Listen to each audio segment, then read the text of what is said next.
you can't assume that just because you had a kill cam, you'd be 100% accurate in deciding who's cheating. And on the flip side of that, how many times do you hit the shot where you're like, oh, like I was playing on interchange, I couldn't see anything. We were doing night raids. I had the Alton on still. I don't know why. And I saw a muzzle flash. Somebody shot at me. I hit my armor and I just went like this with the MP7. Just really quickly and then ran away. And 10 minutes later, because the guy didn't move, we found the body and I killed him. Yeah. And it's like, if you saw that kill cam, you know, I'm facing this way, you shoot at me and I just go and kill you. Your fucking you'd report me 100% of the time. You know what I mean? But I didn't even know I killed a guy.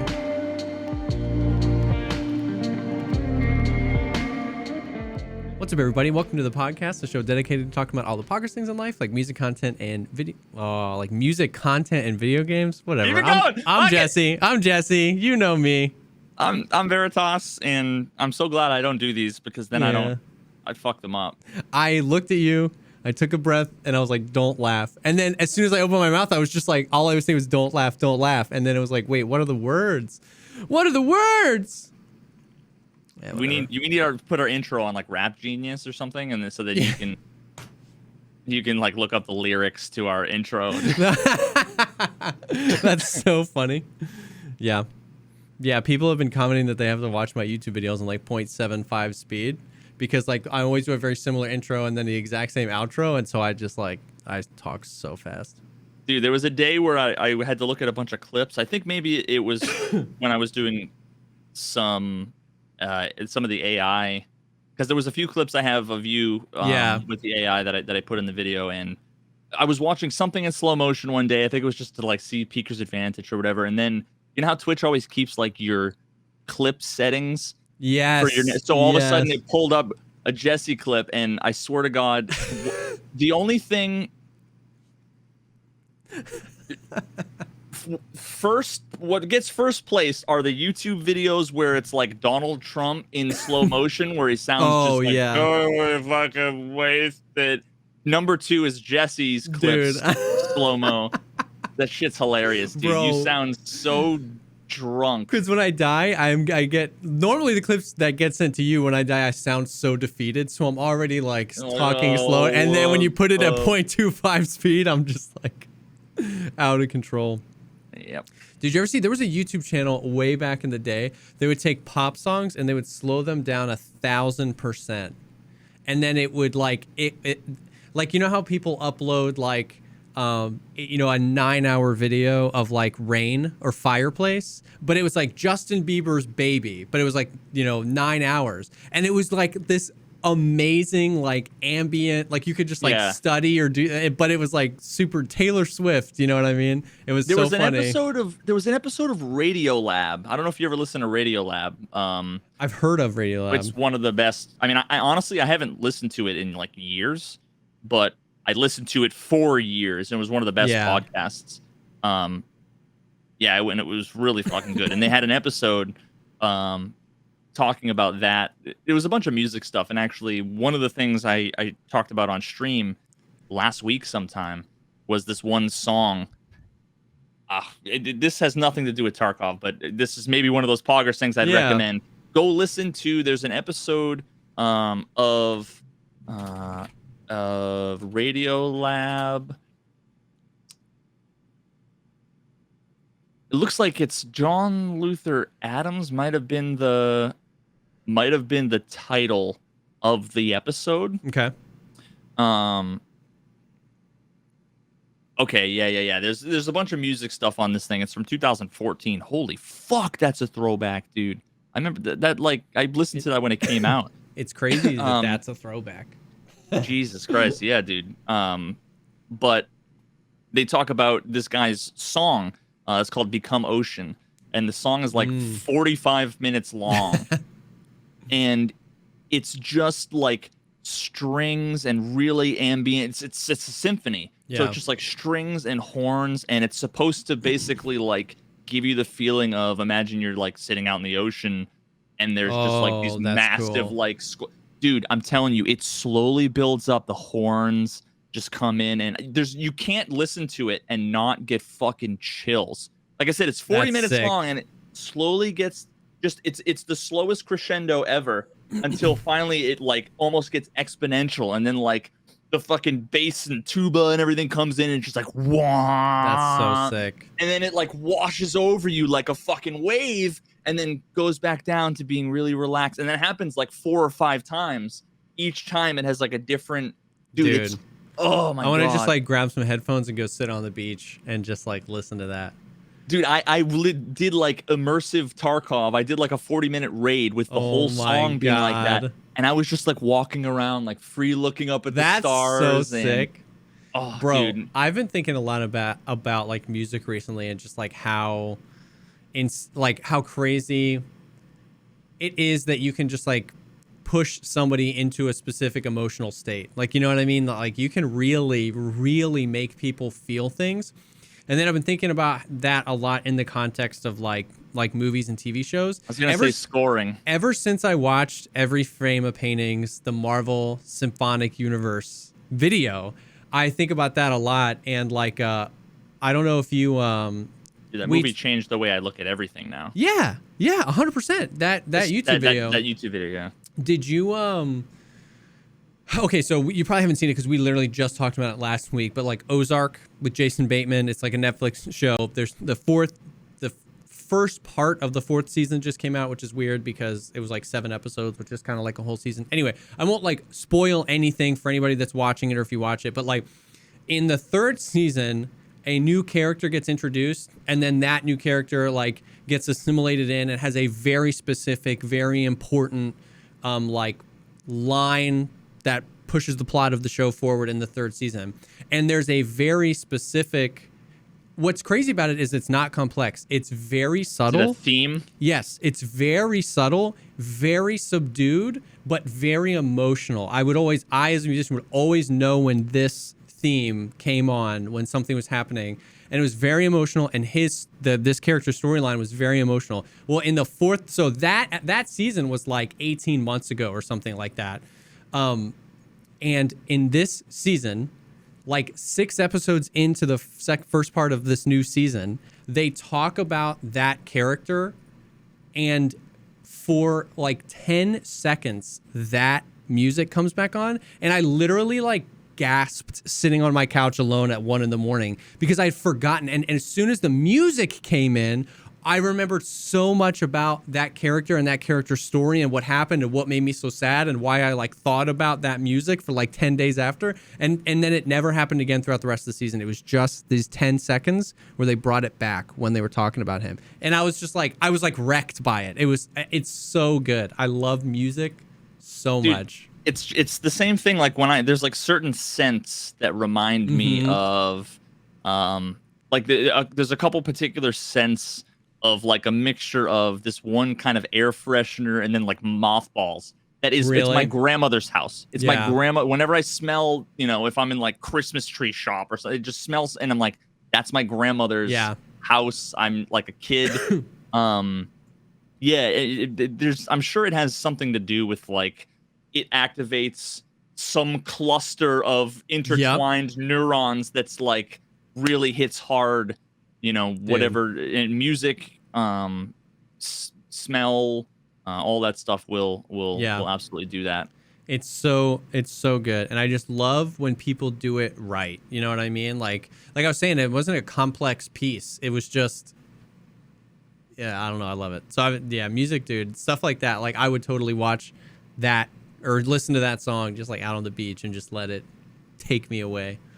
I've been watching, you would probably enjoy another channel that I found, and I found it because it was suggested to me. It was just one of the side videos that was suggested from like H Bomber guy who I told you about last week.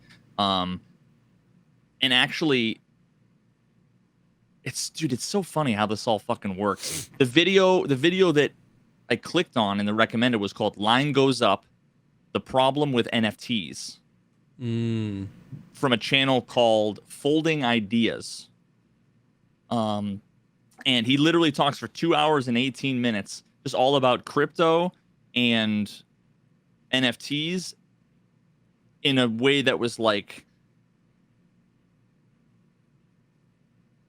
I don't know how to explain it. Basically, I'm glad I saw it Yeah. Because what it did is there was a lot of things, whether they were like apprehensions I had or Yeah. slight uncomfortableness levels around some of that stuff, where I'm like, some of this feels questionable, For sure. you know.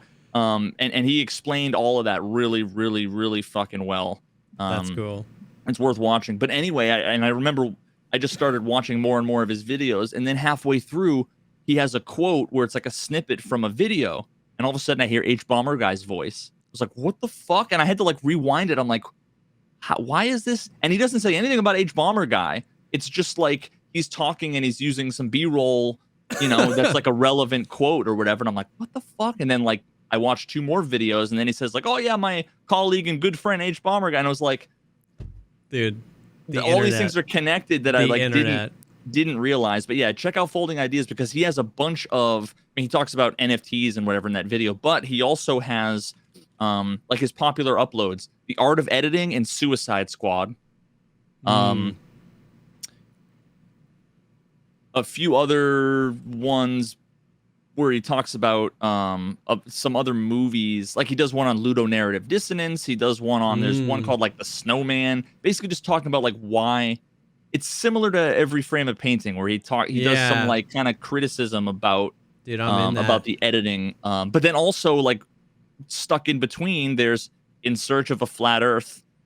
So he does a video where he like kind of debunks some flat Earth stuff, which it's really, really good. I'm in. I watched I watched the H Bomber Guy's 2-hour video on Pathologic.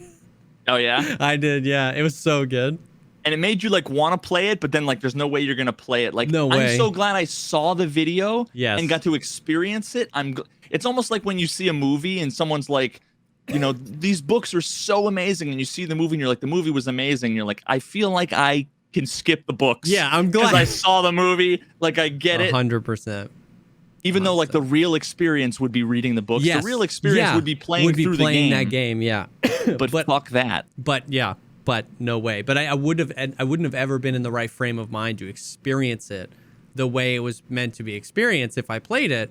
And so I'm glad I got a better experience by watching the video than playing the game, getting frustrated, and then never wanting to hear anything about it. Now, did you understand? I don't remember if this is something I thought or said out loud on the podcast or said out loud on stream, and it's all mashed together. But the whole idea of, like, you know, Tarkov is not meant to be fun. Oh yeah, and how that game was meant to. It's like, it's not a game where you have to prevent starvation. It's a game about starving. About starving, yes. So did anything resonate there? At least to contrast with like, sure. Oh, this game is it's painful and it's by design, but in a way that's different than Tarkov is painful by design. Yeah. I don't know. Is it for sure? I mean, that was like that. Got so like deep and meta, and like you were saying, like at the end when like the developers are talking to you, and then at the end where the developers are talking about how it's kind of weird and meta that the developers are talking to you, and so like they got like super weird and super meta with it. But absolutely, I mean, it was definitely like hearing him talk about that, where he's like, you know, it's not fun, but like, does a video game have to be fun to provide an experience? You know what I mean? It's like music, right? Like major keys are always going to be more popular than minor keys because people don't want to feel sad as often, but that doesn't mean that there's no room in the world for music that makes you feel sad.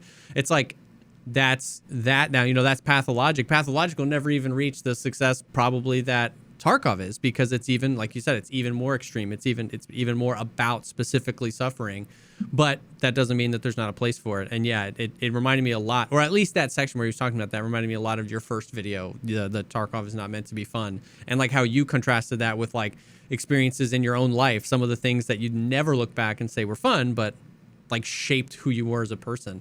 And so that game just, yeah, absolutely went insane with like, it is, and like, and what I found interesting about it was him talking, when he was talking about the walking and how slow you walk, and then like that became the best part of the game because it was like the only time he had to think because everything else was so, you know what I mean, and like process. chaotic. Yeah, Yeah. and just that concept of like, if you come in with a certain expectation, you're super frustrated that you're walking so slow. But like the more you get into it, the more you can realize like way later on that maybe it wasn't designed to be that way, but like you would like unlock a new thing in your brain because you kind of push through that. Yeah, experience. and I think what's interesting to consider is just how many of the aspects of the like the design of that game were intentional. Yeah. You know, they intentionally gave some sort of, you know, negative Yeah. emotional whatever. And I mean, this is something that, like, again, I know I made the video Tarkov's not meant to be fun, but I actually feel like it gets very often, like, it's become its own meme that misses the context. Like, Yeah. it misses its own message. You know, like when I get fucked over by the AI being broken, and then I'm back in the menu and, you know, get like 3 errors in the menu, and then I go to buy something and I can't buy the thing I need for the quest. Like I can't buy Untar armor Correct. because I've bought too many of them, but then that means I can't like do the quest. That's And not then people that. That's yeah, not people Tarkov. take that Yeah. as like, oh, Tarkov doesn't need to be fun, LOL, and they think that like they're pointing out like this profound thing when really it's like the misapplication. Like that's Yeah. it's oh god, I don't even know. It's too meta for me to like No, explain. for sure. It's the difference between getting mugged and, you know, quitting your job to risk and try something new. Like, you know what I mean? Like going to work every day feeling sick because you weren't sure if this was the right decision for you. That's not fun, but those are the types of decisions that like shape who you are as a person. Getting mugged isn't like, you know, you wipe the blood from your chin and you go, hey, life's not meant to be fun. Maybe this will make me a better person. Like that was just a terrible thing that was out of your control. You know what I mean? That's different than that conversation about like something doesn't have to be fun for it to be meaningful. Yeah. Like the point I tried to make in that video was that the goal of Tarkov is to not have every experience be fun, and sometimes it's the being scared or you know, being fearful and having the intensity and everything, that how that adds to the experience. But it's not that to say that Tarkov isn't meant to be fun is not the equivalent. It's not equivalent to if you're not having fun, that's Tarkov. That's the right thing. Yeah, correct. Yeah. Correct. Because Tarkov, when it's at its best, is fun. Yes. It's just intense and fun. Yeah. Even if you lose. Yeah. You know, but it's not, you know, it's not a game about having fun. Correct. Yeah. Anyway, I get you. It's hard to communicate that, and I can see how it's become a meme or like a weirdly meta self misunderstanding of the video. Like I get it, but I get what you mean, and I felt those things when you were in the video. You know what I mean? And it's hard to explain the difference between the two. But yeah, I actually played Pathologic 2 on stream for like 4 or 5 hours. That looks cool. Like the graphics looked crazy, and it just like brought that world into this like whole new creepy place. Being able to even just seeing the footage of him playing the second one, you're like, whoa. Dude, it's beautiful, and there are some really affecting scenes in it. I didn't get very far, and honestly, part of it is I died a bunch, but like when you die, it just like starts you back. Like you almost like don't really lose progress. Really? Which almost I feel like it's like better for the experience, but at the same time, it's like I feel like I feels unpathologic. Yeah, I feel like, you know, this isn't what I expected. I'm like, wait, how am I? Like I didn't get punished for the thing, so I don't know. I kind of like lost interest in playing the game. But again, some of the scenes were fucking like. There's one where you like roll up on a woman who's like in the game. There are these. You can think about it like witches almost, where they think that it's this whole weird. I don't even know if it's like mythological or if it's historical or if they completely made it up for the game. It could just be like a thing that exists in a different country that I don't know about. But effectively witches. There was a woman being burned at the stake. And like, it's like a cutscene where it fucking like zooms in to the point where you're basically like inside her while she's screaming, and you're just staring there looking at the crowd just watching, and it sits there for like 20 seconds. You're just like holy, and to just think about, like, in our not distant history, past, this was real fucking life, dude. Like the mob mentality and the ignorance and the shit that I feel every other day in Twitch chat sometimes, to a much obviously less physically dangerous degree. Dude, it was fucking bad. And there's another part where you're walking along and you hear a woman like crying and screaming, and you look up and she's just like on the ledge of a building like 5 stories up. And then, like, I remember at the time I was running from like the dudes with the switchblades that were coming to chase after me, you know, like you see in the fucking first one. And I was running around trying to, like, you know, get away from these guys. And like nothing happened. I thought maybe there's like a cutscene, or if I could go like talk to some NPCs, something would happen. But the second time around, when I came back after I got rid of the dudes, I'm like 20 feet away from the crowd, and she just jumps. And you just see her land and bounce, and it's like... And then the crowd just like slowly fucking dissipates. And you're just like, what the fuck? Like, that's so weird. Dude, it's... That's intense. I want him to make a fucking video on the second one so I don't have to play it. Yeah, come on, bro. That's funny. All that being said, how's Tarky been feeling? You got a few hours in before the podcast. Interesting, actually. Yesterday I had a few raids. Was trying to get the final bit of a peacekeeping mission done. So wearing the Untar gear on Interchange, I think. And I just kept getting fucked up by Killa, like so broken. Like I would, like he'd be sitting in the corner, dude, and I'd have my dope M4 with like, you know, 855A1, and I knew right where he was. I'd peek out and instantly just, and he would just, I'm just dead, dude. Like no aim punch to him, no whatever, and. I have a clip to send you. And like me and Geeks were running Interchange, and I peeked a corner, and he wasn't like 100 yards away, but he was far enough away that I actually thought it was a normal scav. You know what I mean? It wasn't like, oh, that's Killa. And it was just, he was just standing still, and I peeked the corner, and then all of a sudden it's like aim punch gets exponential. It's like when you get shot from him, you get the like weird aim punch, but if he shoots you again, it like, even if you're in the middle of this crazy aim punch, it does it again. Like, I'm like looking at the roof of Interchange, and doing a backflip. Yeah, and I have like 97 HP. He had the PP-19 with 9mm AP ammo. Both of my arms were gone, and I had 112 HP left. And it was like, still, we were like, was that Killa? And chat's like, that has to be Killa. I think it's Killa. So me and Geeks were playing super slow. The way that I fight the scav bosses a lot is if you get a good nade, then they move. They get into motion, and you can shoot them while they're running, you know, from point A to point B. Yep. Geeks is like, I'm going to try and get a nade in there, because I peeked and I saw him again. And he throws the nade. I hear him, you know, dunk, dunk, dunk, running. So I peek out, and he literally just like turns and then crouches, and I just can't even see anything. I'm just dead. And dude, once again, I died, and I was like, I have to send that to Veritas. Like, it was just so, like, he overrides his own will to survive to kill you. You know what I mean? Like, he was he had just started running away from the grenade, and he was like, and then just runs away and kills Geeks. And I was like, come on, man. That's what Nikita said in the interview. He's like, the clips you sent me, and I don't know if you got a chance. I did. I watched the whole thing. No, I did. Okay. Where he said it's a conflict of priority. Yeah.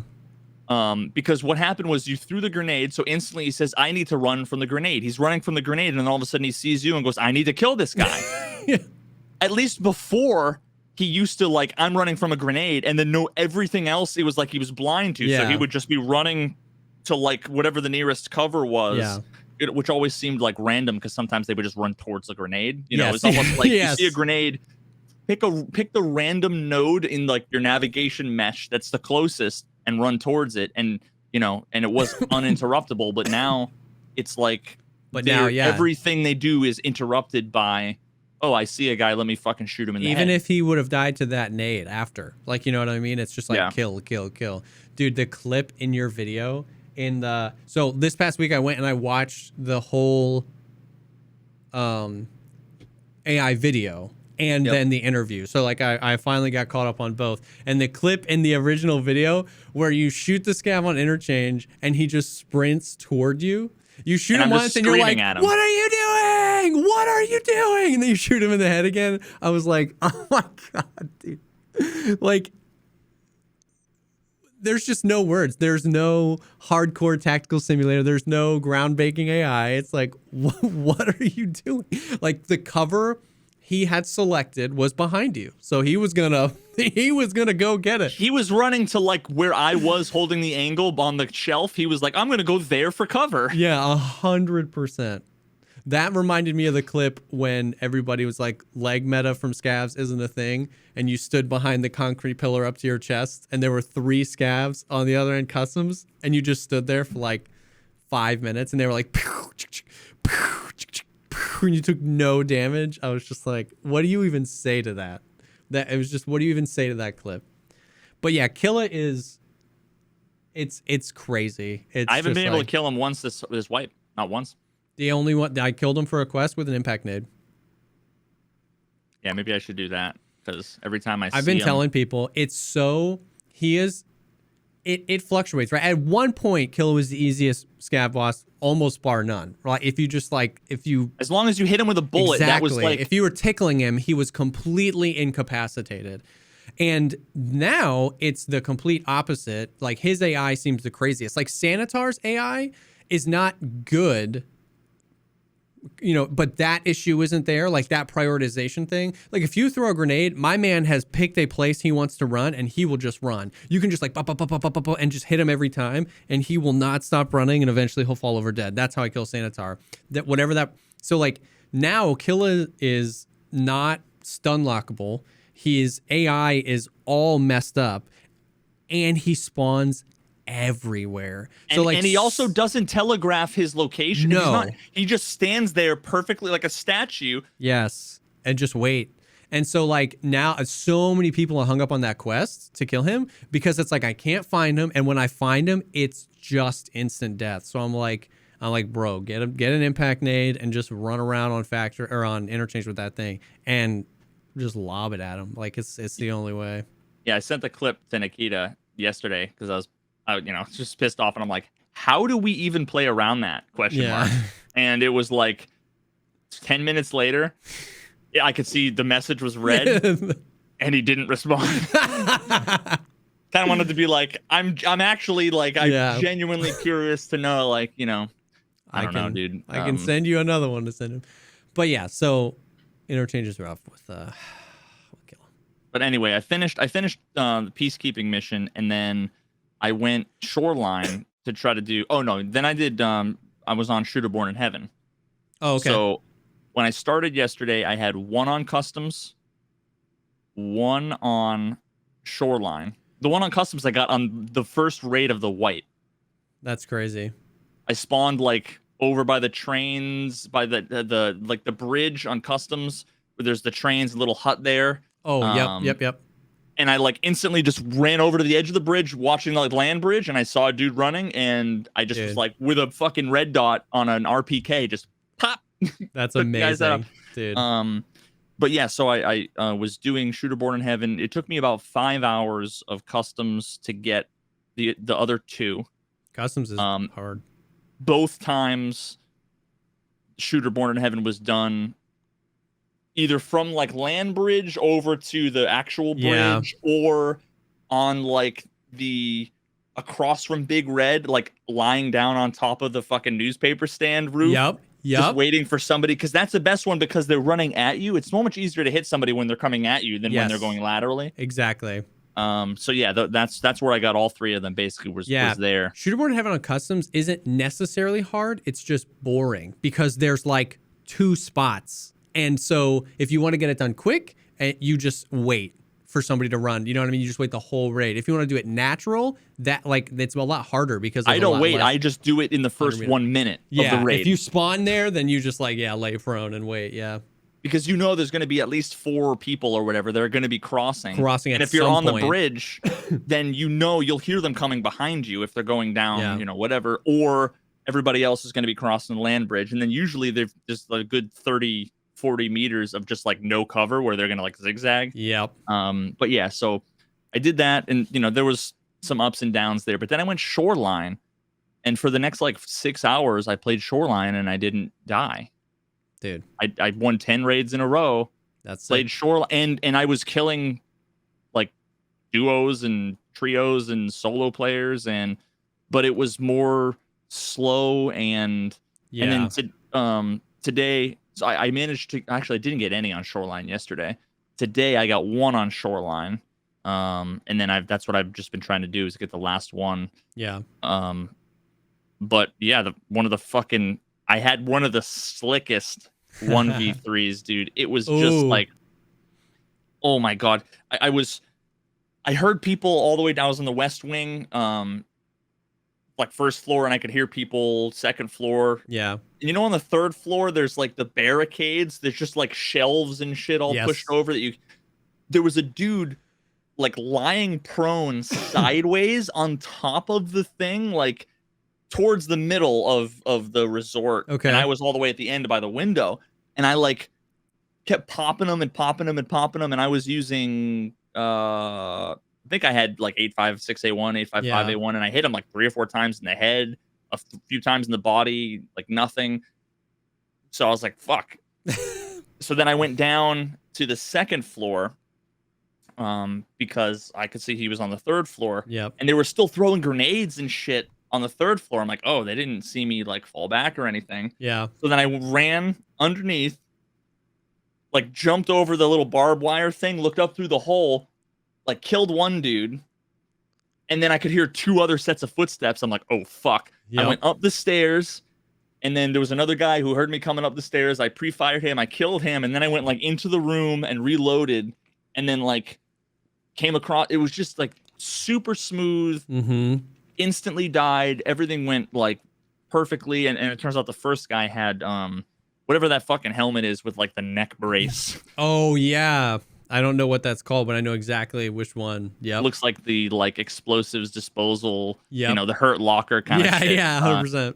Had that and one of the heavier armors. It was like one of the first times, but then they were also using like scuffed VSSs, like 40% durability VSSs and Vals. Bro, Shoreline has been insane. Like the resort, like I know you're doing Shoreborn in Heaven, so you're probably playing outside of the resort a lot, but the resort has been nutty and good, like feeling good. Like today, me and Geeks died a lot today, but it wasn't like, there was some audio stuff, but not like brand new audio stuff, right? But I actually put this as one of our line items to talk about, like Chad gear. I'm not an Alton player, and I'm rarely a slick player. Like the last week of the wipe, I'm running like TV 110 rigs. You know what I mean? I just like, I don't know. I just don't care. And it's just like we've talked about before. It's just another thing to be frustrated about if I die. You know what I mean? I'm going to get Magnum bucks to the stomach. It doesn't matter. But me and Sealable were doing the guide. And so we did factory and labs. We got that done real quick. And then I was like, okay, I hate this quest. So I found an Alton in my stash and a hex grid and an MP7. And I was like, let's go. And we finished the guide, first go around. And then I was like, well, I don't have room in my stash for this, so I'll just use it, right? I'll just like, when I die with this, I'll put on a normal kit. I went 16 raids. That was my longest streak ever, because I never played back in the old factory days. But so I went 16 raids with that Alton and a hex grid and an MP7. Like I got to the point where I took all the attachments, all the MP7, and I sold it and got another one because I couldn't repair it. The durability was so low, I was going to get malfunctions. Like, it was so good. Did you get in a lot of fights where you survived because of it, or was it just the Alton fully repaired was like 72 out of 72, and they start at 95 out of 95. The Alton face shield. I took because it was over 2 days. My 16 raid streak, and I probably took 14 different shots to the face shield, and probably like 10 to the head. Like dude, I felt invincible, and it was because like I had never really pieced together that like the using. It's the better stuff is like harder to come by and more expensive, and you can't put it in your gamma. All the little things, right? Like you can't put the mags in your gamma. It's harder to get. All these content creators like me, like that entire time, that entire 16 raid streak, I was using an MP7 with subsonic. Okay, not APSX, not FMJ, subsonic. If I had run into an Alton guy, I was screwed, right? Like even me in the Chad gear, like the ammo is just so much different now than previous wipes. So we were just like laying waste. I got shot so many times, and that was like right up with after we did the guy. We were like, let's just play Shoreline, and we did like 8 raids in a row. Like I 1v3'd a group, and 2 of them had slicks. One of them had like they both had meta guns. Like something happened the other day, and at least on East Coast servers, freaking Shoreline has been nuts, and it's been really fun. Yeah, no, I honestly went to resort like almost every raid, even though I've been doing shooter, because the way that I treat shooter is like the first 90 seconds of the raid is shooter born in heaven. Yeah. And then everything else is resort. You know, maybe I might get lucky and see somebody running off in the distance, but that's just a fucking pure roll of the dice. It's exactly that. After the first few minutes, yes, if you sit out there, you might see someone eventually, but you have 38 minutes left in the raid for I might see someone eventually. So it's like, whatever. I might also see someone later on when I'm exfilling, you know, and 100%. It might just be 100 meters in front of me or whatever. So yeah, that's how I don't go insane. Yeah, totally. And it was yesterday was a day where I started the day with like 3 million rubles, and I had 2 of my junk boxes I emptied out when I premiered like the AI interview video. I was literally like had it up on another screen on my other computer. So I went through and emptied out my scav junk box, which was 8 million rubles is what I ended up having. That's crazy. Were in both my scav junk boxes. I also just got rid of, I had like 10 graphics cards, and like 5 of them were found in raid and 5 of them weren't. So I just put the 5 that were found, because I have like level 2 everything in my in your hideout. Like I'm not even close to getting anything. I just don't really care. But yeah, and then, you know, after a day of getting wrecked a couple days ago, I was back down to like 3 million, doing peacekeeping mission actually. Just because you're a fucking blue beacon. Yeah, because when you die, you can't use anything in your stash. You have to buy everything new again. Yep. It kills me. And it's M4s and armor, and the armor isn't cheap. No. Either, you know, you're talking 100K or whatever for the shitty ass armor that, you know. And then not to mention, it's like you got to get 60 kills. Yep. Yeah, 20. So it's like I ended up insuring them, because I'm like, I'm still going to be working on this tomorrow. Yep. It'll be nice to get all these back in insurance. And of course, now 2 days later, I'm getting back the second half in insurance, and I'm just instantly fucking vendoring them all because I don't want to look at them anymore. But yeah, yesterday was the first day where I was able to have like 6 hours of PvP, and then both scav junk boxes were full, and my entire stash was full of guns and armor that couldn't fit in my thick item case and my thick weapon case. Yeah. And I sold all of that, and I ended up back at like 4.5 million. So I actually like had a day where I didn't lose money. Oh, nice. PvP. You know, like, and that wasn't even counting. I still have the 2 full scav junk boxes. Yeah. You know, like full of roosters, lions, teapots, cats, ravens, GP coins, gold chains. Yeah. So yeah, I mean, for fucking like once, but I mean, that's what it takes. 6 hours of not fucking dying. And I don't know what it is, right? Is it like, what is it? Was there a ban wave? I don't know. The problem is that, you know, too many people instantly say, oh, you know, you came out of your rut. But there are times where I'm fucking on. Yeah. Like on point, flicking headshots. I feel like a god, and I still am losing every single raid. And then there are times where I was like yesterday, I wasn't even particularly playing well, and the people I was playing against were like, oh, you know, but for some reason it just felt totally different. Yep. It's weird. It's super weird. Yeah. So again, I don't know if there's a ban wave or what. It's really hard to say if it was like server performance, or if it's all in my head, or if it's confidence, or if it's I don't know. But a lot of other folks were also saying, you know, that things felt good for them too. So I don't know if that's just like a coincidence. And then today it was like 50-50. Whereas every time I died, it was sus as fuck. Really? And then every other time was fine. Yeah. Like, even if I died, yeah, I don't know. It was rough. I had my first like truly undeniably in like crazy suspicious encounter of the wipe. Like there are a few where like the sus meter got pinged a little bit and I was like maybe, but it's not even worth pulling up the clip. Let's just move on because there's nothing I can do about it and whatever. So like I'm not saying it was the first cheater I ran into, but like I'd been getting off scot free. It's just so hard when people come in and they're like, I died to cheaters 5 raids in a row, and I'm like, I'm not saying you're a liar, but I've played 400 raids and I've had show me the clips and I'll be able to judge. I'm sorry, play different servers. Like I don't know what to say. But dude, we killed Sanitar. I was playing with Sheaf and we killed Sanitar, and like we made a lot of noise. It's not weird that a PMC would arrive after making all that noise. But like, you know, the little like on the cottage area, you've got the cottages and then the area in the back. And then behind that, there's this like little wooden shack. And I was like in there and I was tucked in the corner and there were 2 sets of walls behind me. I had my back to a wall. And then on the other side of that wall was just the other room of that. So then there was a wall. Was someone spraying? I've been in there too and gotten sprayed the fuck. And that makes me wonder if there's like a occlusion thing or if like a render thing. Yeah. I mean, there's windows that you can see through, but like we went back and like I was 100% covered, and it was literally just like I had been packing mags, and on like the 4th mag, like it wasn't as soon as I got back. I was chilling, we're talking to Sheep. It was like tink, tink, tink, tink. And so I tapped out, and I was seeing the bullet holes like on the wood next to me. It was like tink, tink, and it was getting closer. I was like, what the frick? So I just started running, and I was like, I think this dude's cheating. And he was shooting at me like all over the place. Like, and we went back and we looked at the footage. There was like no way that dude saw me.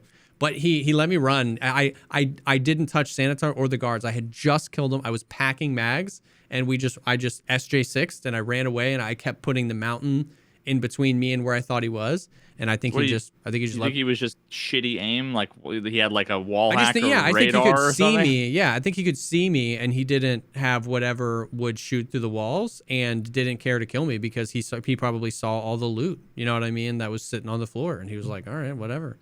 Interesting. Like it was insane. Which like I definitely don't want to harp on the cheating thing because once again, like my experience is pretty great. Did you see the That Friendly Guy video? Do you know who that guy is? Okay, his name is That Friendly Guy. He's awesome, man. He's doing a playthrough, and I think he does this every time. He has not fired a bullet this wipe. No kill. He's That Friendly Guy. He tries to VoIP with people. That's it. And in the past, like that's been his Twitch name for a while. In the past, he tried to do that all through the game comms, and it was so hard for him. And so he's just been literally, he hasn't shot a bullet this way. He's like level 25, which is insane. Like he's trying to get quests on and do stuff and help people. And he was on labs, bro. He was on labs, and some dude came up and he was like, yo, I'm chill. And it was a 13-minute raid where basically the guy was like, oh, I'll take you around labs and give you some loot. And as the raid progressed more and more, that friendly guy was like, yo, this dude is mad sus. Like he was only looting computers that would have GPUs. He wouldn't even search the other ones. And like the dude was like, no way, bro. And then like he like shot somebody in Red Room. And then at the end, he was like, all right, chat, I'll do it. They were in the basement and they were VoIPing. And he was like, bro, are you cheating? And the guy was like, yeah. And like he was like, yeah, I know, I could tell. And so he was asking him all these questions, and the dude was like, yeah, the only reason why I was friendly to you is because I could see that you have a 0 KD. Like you see that he had, and the dude was like, wait, you could see that? And he was like, yeah. So he was asking him all these questions about this stuff, and every time he would talk, he would open up the VoIP menu and report him on VoIP, like, you know what I mean? And in the middle of their conversation, the dude fell over dead and got his account banned. He was in the middle of talking about how he's like, yeah, if you buy the terrible cheats, you know, like you're going to get banned. But like this one has been really good at going under. And that friendly guy's not like DMing Nikita, right? You know what I mean? It's not like he's got the one. He's got 2,000 subs on YouTube. Yeah. And in the middle of the conversation, the dude just falls over dead. And then out of the raid, he tried to send a friend message to him, but that account didn't exist. So like he just like straight up got banned on like while he was telling this Oh, did guy. he have the dog tag? Yeah, because so he fell over dead. So he took the dog tag and all the loot. I think I don't even know if he took the loot. Maybe not. He took the dog tag and got out and tried to send him a message, but the game was like, that account does not exist. And so it was a great video, dude. Now, It was a great video. I'm watching right now, Silence, and yeah, it looks like that's gonna be a pretty funny watch. I do have to say though, was it yesterday or the day before? I had a couple of. I was mad, dude. I was mad at like the random luck I had because it made me look suspicious. I was actually pissed. And I don't remember the exact details. I just remember, oh, you know what? I had like ran through most of Interchange. I had only, looted like a couple of bags, grabbed a couple of things, and then like randomly for some reason, I just felt like going back into is it Goshan? There's like a locked room where you need to get some like documents or whatever. Oh yeah. Randomly, yeah, in the logistics office. Dude, I've been there twice this patch. Yeah. One time to do the quest. Yep. And then for some reason, I think I was just like bored and was kind of like, maybe I'll just go in here and see. I think maybe someone had said something like the day before about like, did you know there's like a static GPU spawn in they said somewhere in some room, and I thought maybe it's this room because I don't play enough Interchange to know like the name of the rooms. Like I barely know like Goshan an idea, and and I literally went back there, I unlocked the thing, and I went right to the PC, and it was a graphics card, and I'm like come on, like I'm so mad that happened. Like I hadn't looked in any other PCs. Yep. I ran by 50 of them. I'm like, I would be so fucking sus. Looking sus, bro. And then like 5 minutes later, I did like another thing, and it was like, I think I got another GPU, and I'm like, I just don't believe it, dude. Like I don't fucking believe it. That's so funny. Yeah, it was in the power station in a jacket. You found a GPU in a jacket? Yep. In one of the there's the two jackets hanging outside of like the bathroom or whatever. There was a GPU in one of those jackets. What? That's crazy. I've never seen a GPU in a jacket. And I spawned there like 6 times, and I didn't check the jackets because like I checked the text. Like sometimes I check them, sometimes I don't. Sometimes it's like, yeah, I'm just bored and I want combat. I flip the switch and I leave. Sometimes I'm like, no, you know what? I'm gonna check the 3 jackets. I'm gonna check these 3 toolboxes. I'm gonna go through the filing cabinets. Sometimes I do, sometimes I don't. But yep. Fuck me, dude. If there wasn't like four different things yesterday that I'm like, I'm actually pissed off right now because this luck is making me look bad. Yeah. I mean, like that. I like that stuff is happening. Like, Geeks found 2 GPUs in duffel bags today on Shoreline. I'd never seen them in a jacket. And yeah, it was cool. I mean, like, we were playing Shoreline. One raid, Geeks found a Bitcoin, a defib, and a GPU all in the same raid, and none of that was behind a locked door. But it was all in the resort. GPU in a duffel bag, and then there was one of the unlocked rooms, like the door isn't even on the hinges, and he went in there and found a defib and a Bitcoin sitting next to each other. And I was like, that's kind of cool that it's like not as... I mean, that's like the dynamic loot, right? Yeah, like, exactly, right? Like, you can go there, and if you have your wits about you on PvP, like, you don't have to have any keys. You can come out with good stuff. But that's funny that like they must have upped the spawn rate. That sus luck. And the thing is that like I almost every time now I go to open up a PC, I'm like, oh, GPU. You know, it's because it's like funny because for the 98% of people that just showed up and haven't seen me loot GPUs, it's like I'm calling my fucking shot, like Babe Ruth, where it's like, what? And then but every now and then you like call that twice and you get it, and it's like out of context, it's sketchy as fuck. I saw a clip on Twitter. A duo was playing, and the dude was like, yo, check that computer, there's GPUs and computers now. And she was like, okay. She tried computer, there were 2 side by side in one computer. I was like, what the hell? It's insane. Now, my initial reaction is to be like, was that guy fucking cheating? You know, like the other person, you know, or was it just one of those? Yeah. I mean, the thing is that the million times that someone says check the computer and someone checks it and nothing happens, no one clips it, right? Exactly. So you don't get a realistic a realistic denominator in your statistics calculations. What's interesting about that video is like the dude, that friendly guy video, the dude was hilarious. Like, because that friendly guy is like, how do you feel about like being an absolute garbage person and ruining the game? And they like, he was trying to get to the guy, but the guy was like, yeah, no, it's terrible. Like I'm totally ruining the game. Like only like absolute dirtbags cheat. And that friendly guy was like, bro, what am I supposed to say to this? But the guy was interesting. The guy was like, yeah, dude, everybody on labs cheats, whatever. But he was like, take it for what it's worth. He didn't know that who he was talking to was a streamer. But he was like, that friendly guy was like, how many other cheaters do you run into? He was like, actually, it's super few and far between outside of labs, which I just found was interesting. And he's like, you can tell when somebody's cheating because like part of the cheats is like they can see your name and your KD. And so he's like, when I see people with like 52 KDs, it's like, I know, you know what I mean? Like, or whatever. And but even that is like naive and oversimplistic. Like, because there are lots of folks who keep their stats reasonable. Yeah. Because there's less red flags. Well, you know? yeah. I mean, here's the thing. Like, is it crazy to think that how old did the guy sound? Not like, I don't know, 16. Yeah. 18. Is it crazy to assume that some 16-year-old kid who's using cheats might be just a fucking moron and might not actually he's not yeah.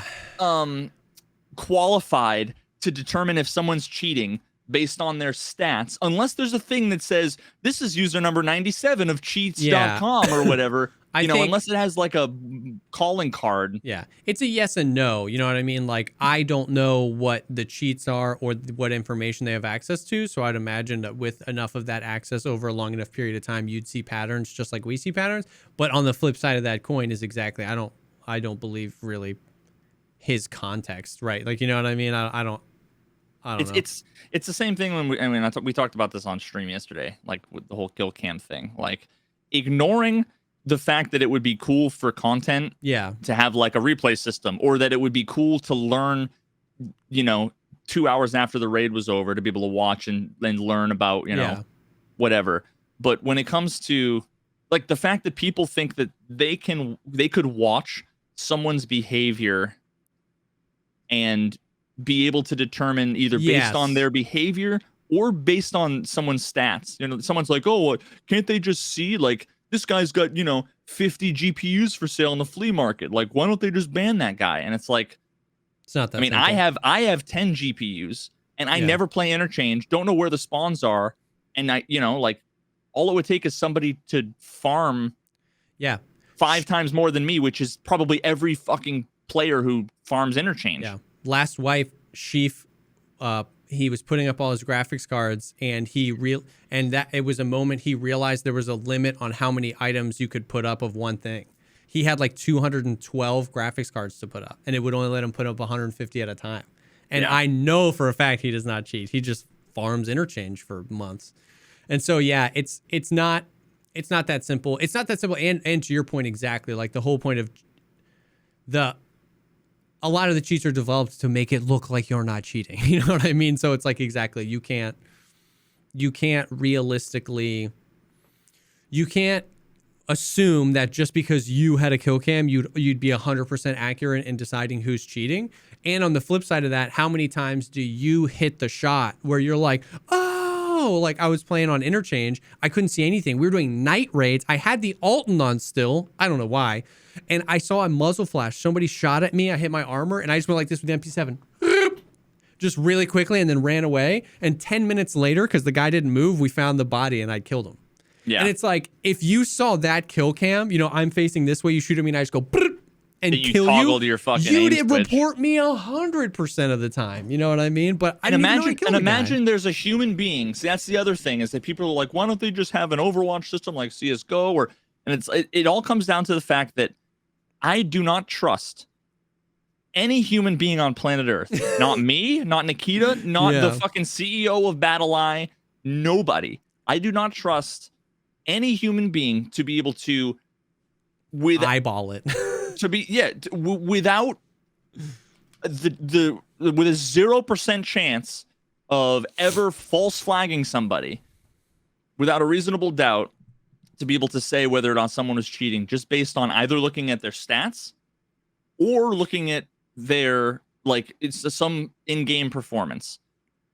I don't trust anybody. Yeah. So, which is why the kill cams don't solve it, and it's why, I don't want manual. I want them to detect software running on your computer, and that's all I feel comfortable with. And that exact thing is so interesting because people flip-flop on that.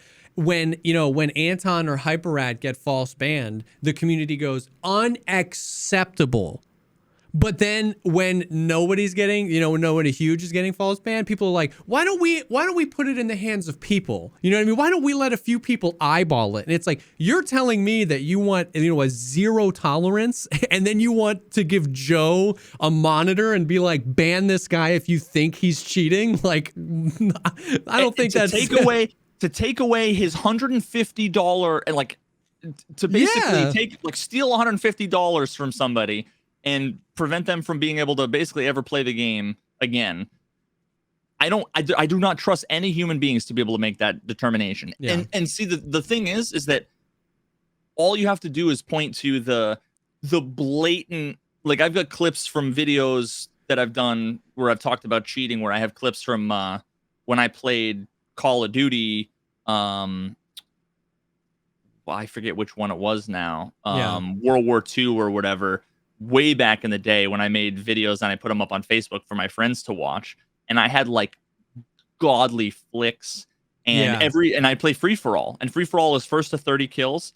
I would get 30 kills before, so there'd be 15 people playing before the second person on the leaderboard would get to double digits. That was always my goal, is to get 30 before anybody gets 10. Mm-hmm. And I could run around with the pistol, especially in hardcore free for all, because it's a one-shot kill, and I would just sound whore and pre-aim, and and everybody would call me a cheater all the time, every single raid. This was before cheaters actually infested the game. Yeah. And then there was a couple of games where it was like you watch the kill cam and you see the dude going ba ba ba ba ba ba ba ba ba ba ba ba headshot, just like instant, like blatant. And here's the thing. Those cases, the only cases where it's like a reasonable person would be able to say like, yeah, they're probably cheating, ignoring some weird, bugs with the replay system or like issues with your mouse or whatever, right? Yeah. Those kinds of blatant rage hackers are trivial for the anti-cheat to detect. Yeah, they're going to get banned. They get banned based on the software that's running, right? So you don't need any of those systems. You don't need any of that shit. Did we ever talk about, I don't want to get too into detail, but did we ever talk about the time that someone tipped me off and I analyzed a bunch of the footage from somebody who was also streaming? Nobody that anybody would know. Yeah. They're not even a member of the Tarkov community. They don't play the game anymore. They were a streamer from another category altogether. Did we ever talk about this? Is this like recently or was this a while ago? This was maybe, I don't know, 6-7 months ago. Yeah, I think we did. I don't know. I think me and you talked about it. I don't know if we talked about it on stream, but basically how I had like 10 raids worth of VODs that I like recorded, and yep, I remember this. And with my analysis, I felt comfortable enough going to Nikita and saying, is this person cheating? Because everything they're doing in the game was extremely, extremely suspect. And I still have all the footage. All the VODs are deleted and stuff. I still have the footage. Maybe one day I'll like crop out, I'll put a voice changer on it and crop out like any alerts or overlays or whatever, so like people can't, because I promised the guy I wouldn't out him, because he's basically like, I got banned. I'm not playing the game anymore. I made a mistake. Here's all the information I have, all the fucking software and keys and Discord shit, and and ended up being really helpful. And he got his punishment, so there's no reason to like fucking take his name and drag it through. And anyway, that's a whole other thing. But it was really interesting to see, like, when you watch somebody over the course of 10 raids in a row, Yep. and you really understand how people play and the mentality of even different play styles, not even just how I play, but watching somebody like, why would he do this? Why would he do that? Why would they do that? And then, but the most egregious one was the dude was on a scav run and on interchange, and he ran up the escalators and was looking back towards Tech Light. There was 2 players there, and he was a player scav, and he killed one of them, and then like was half engaged with the second one, and then all of a sudden he backs away and is like, "No, you know what? I'm not really feeling this. I'm not really feeling this." Even though you're a player scav, you see players in Tech Light, you kill one of them, and the guy was like juiced. And you're he's like, nah. He's got nothing on him. Like, you have nothing to lose. Why would you not go and try to, right? And instead, what he did is he ran all the way back over to the top of the escalator, got like halfway down the escalator where you can see out the front into like the parking lot. Did I ever send you this? Did I show this to you? Not this clip, no. I'll have to show it to you, like the unedited version. Yeah. Oh, and then while that was happening, an AI scav and a player scav go like walking by him, and he's like looking at the player, and he ignores them because this was after Scav Karma was introduced.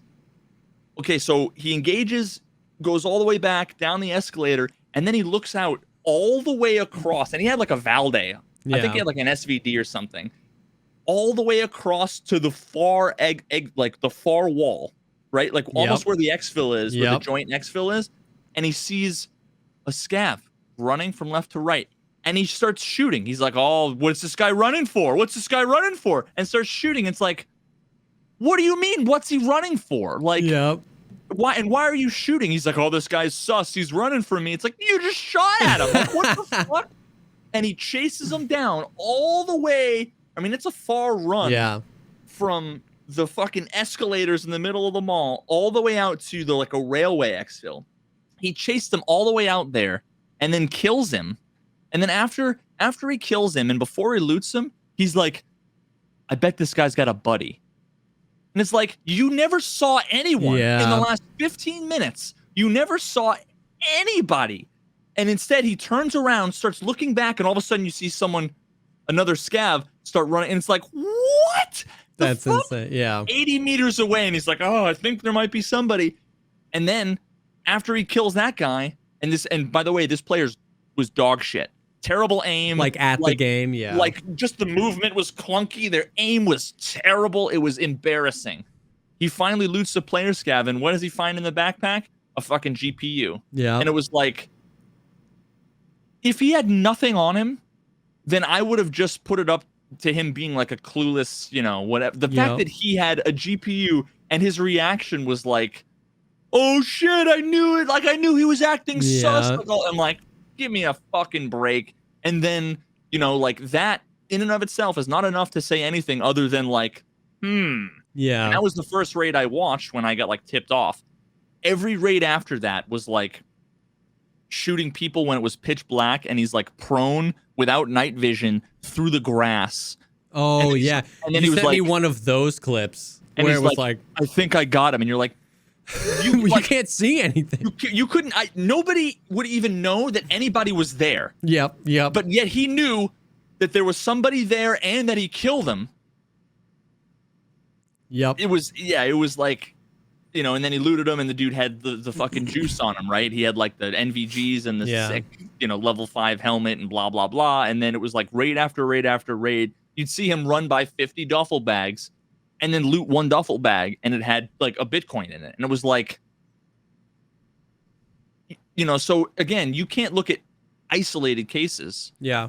Because you look at 2 of my clips from just yesterday, and I'd be the most sus player ever, right? But look at the last 1,000 raids and see how I've been cucked every raid, and I've had terrible luck. And then had 2 raids where you found some GPUs. Yeah. You'd see how my luck was way below average, right? Man, This is super random, but like, what would I mean, obviously you don't know, but you might know more than me. What would it be to like, and this might present more problems as I'm thinking of it. My thought was, what would the server load be if every container did not spawn loot until it was searched? And it wasn't decided what was in that container until it was searched. Because like that, I mean, we've all seen the videos, they float around, it's a screenshot of a guy and it's like GPU, LEDX, boom, boom, boom, boom, boom. And of course, loose loot, which I want there to be more of in the game, would have to spawn at the raid start. But like all the computers, all the duffel bags, you know what I mean? You just couldn't tell, I don't know. Yeah, I don't know. All the jackets, for keys, like. Yeah, it's hard to say. I mean, ultimately, it would be, probably. I mean, you're talking about the same amount of like raw data. Yeah.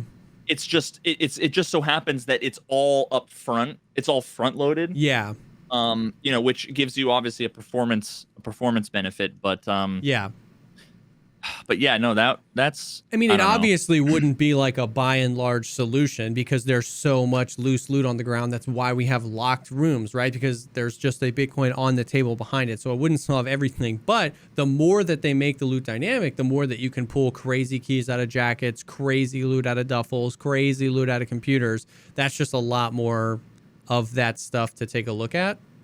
But then you wouldn't want, the every once in a while 4 people loot a PC at the same time and the server crashes, you know what I mean? Because it's like, like, I don't know. Technically speaking, it's not like there's not that much information going back and forth at any given point anyway, right? Like every tick you're sending your positional updates. Yeah. I mean, that's, not a whole lot less information than like an item ID. Yeah. So it really isn't that much. I mean, ultimately, if they were to go the route that, something like what Valorant did with their net code, which is some of the best in the fucking business, it would solve that particular issue to some extent. Oh yeah. So the way that Valorant works, and again, there's still like ways that people get around it and still exploit it and stuff. But at least like the principle is really interesting, and that's you basically have kind of a bubble around you, and that's the only context that you're effectively given. Whereas in Tarkov, I'm fairly certain your client gets all of the information about everything all at once. It's always getting the full state of the map. So that's why, how things like radars work and whatever. Because they know they don't display it to you, but they have access to all of the information about every player. I remember you explaining this to me. It's almost like those old games where there's like it's like smoke where you have to walk, like you actually can't see, like the isometric games, the top down, you only have a vision cone of this big. Like that's how Valorant is, right? Yeah, so the way that Valorant will work is like your client wouldn't be given positional information about any players unless they were effectively within line of sight. Yeah. And their line of sight calculations are because of the way that the levels are designed. It's totally different than Tarkov, of course. But it's fucking genius where they know that if you're like peeking down not even a hallway, but like just imagine like a big open space, but has a bunch of like triangular walls jutting out and stuff. Like it knows that you're looking in a particular place and that somebody could potentially be in your line of sight very shortly. Then that's when the server says, now give them information about the player. Yeah. So for the longest time, and I don't know what the state is now, but for the longest time, the only wall hacks they were like near field wall hacks. Yeah. So you would not be able to see anybody until they got like within basically like lean sidestepping distance of the edge of the wall, because the server wouldn't send that information until they got to the edge of the wall. So I don't know. There's a lot of cool stuff that they could do. Yeah. And that's something that would also improve performance. Yes. Because it would be sending a lot less information. There would be more checks but like doing those kinds of like raycasting and all that, like that's not geometry and algebra are what computers are made to do. They're made to just crunch numbers. That's a lot less super interesting. overhead than package up a bunch of fucking like text around where the players are, what they're wearing, all of the IDs for all of the items that they're wearing, what are all the attachments, blah blah blah blah blah, and here's their location at any given moment. Like that's a lot less. That's very interesting. Yeah, and a lot more processing that both the client and the server has to do. So anyway, very interesting. Very interesting. Yeah. One of the things I want to bring up real quick, just because I'm trying to figure out what I want to focus on next for like some content, and it's been coming up so fucking often. I think I know what you're gonna say, bro. Steam Audio. Yep. I'm, dude. It seems like 85% of the streamers that have significant audiences all have Steam Audio off because they think it's buggy. Yep. And that's like the pervasive. Yeah. So yeah, I'm gonna, I think, make a video because so when I went and I searched for like Steam Audio guide or should I have binaural audio on or whatever on YouTube, there was like 7 videos. There was my video, your video, which was like pretty much there was like 2 other good videos. Yeah. There were 2 other good videos, and the good ones were basically like, I like it, you should turn it on. Yeah, turn it on. It worked for me. But then there's a bunch that are like, binaural audio is buggy, you're broken, or even Voxy has his latest video that he came out with that was the settings guide. Maximize your frames. At the end, he recommended you don't turn it on because you'll take a hit to your frames, and it's buggy. So I just recommend you turn off. And I was like, no, dude, no. I know. Fucking why? We need a proper Veritas video essay on this. Like we need it because like my video was just like purely educational. My video was like, this is what Steam Audio is and what it was designed to do and how cool it could be in Tarkov. You know what I mean? Mine wasn't like, and all. Yeah, it's like I don't know.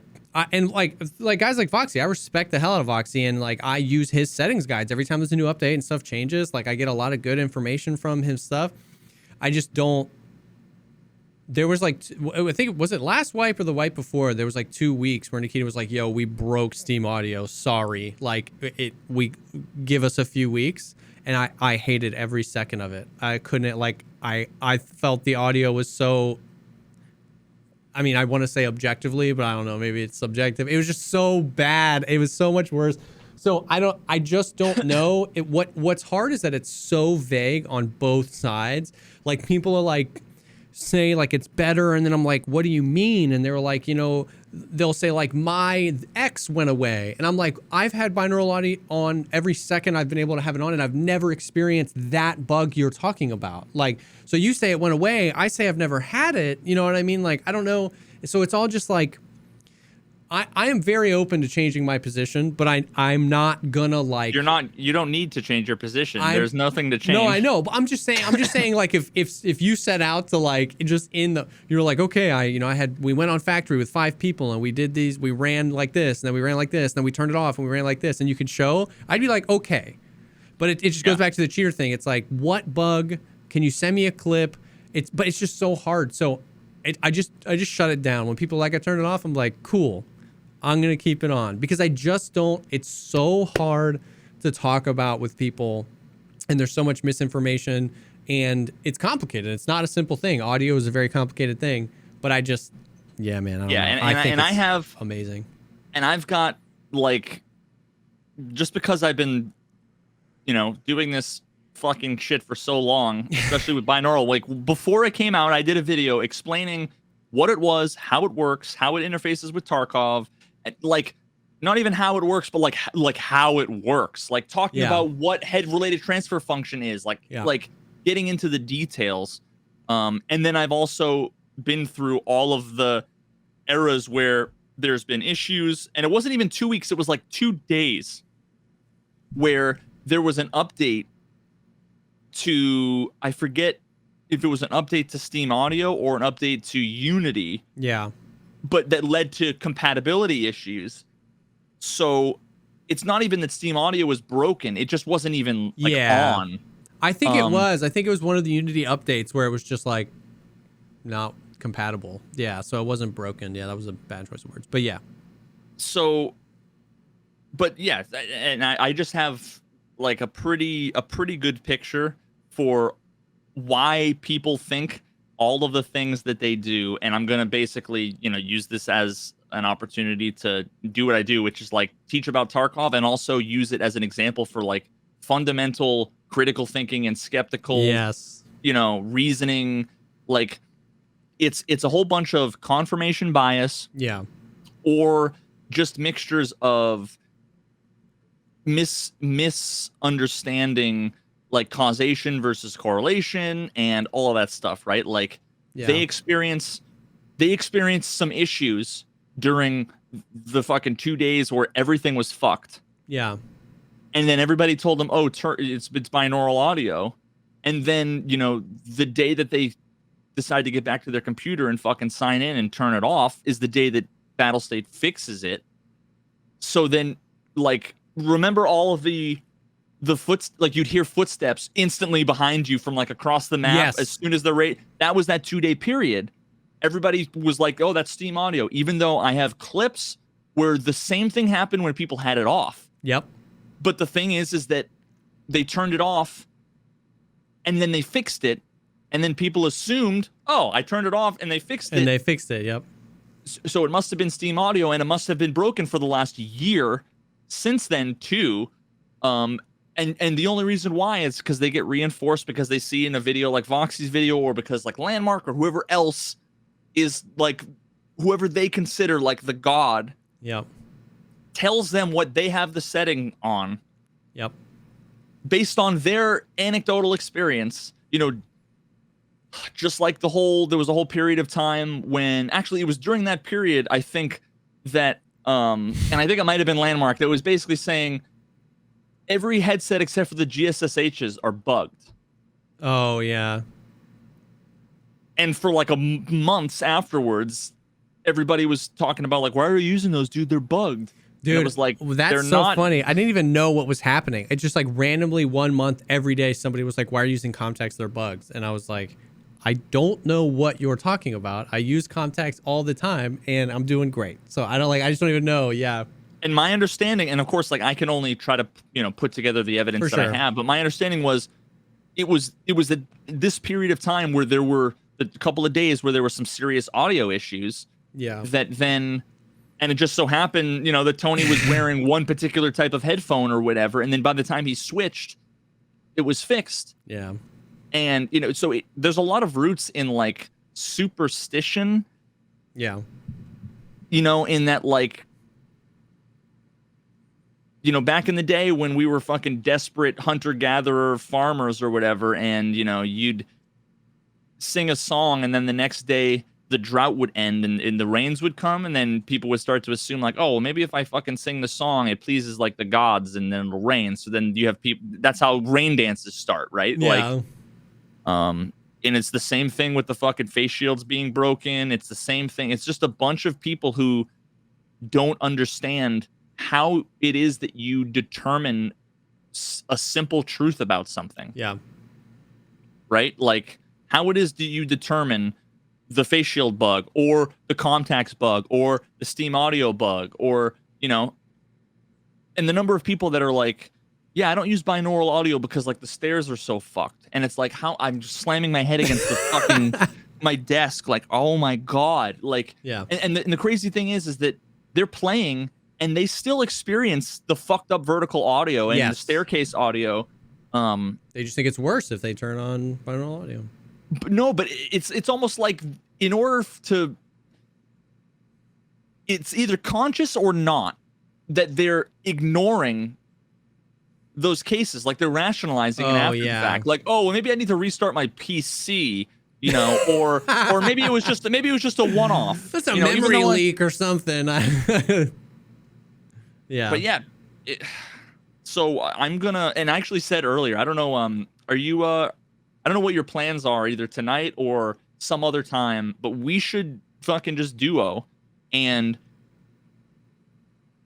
because nobody's done this, just try to recreate the same scenario a couple of times.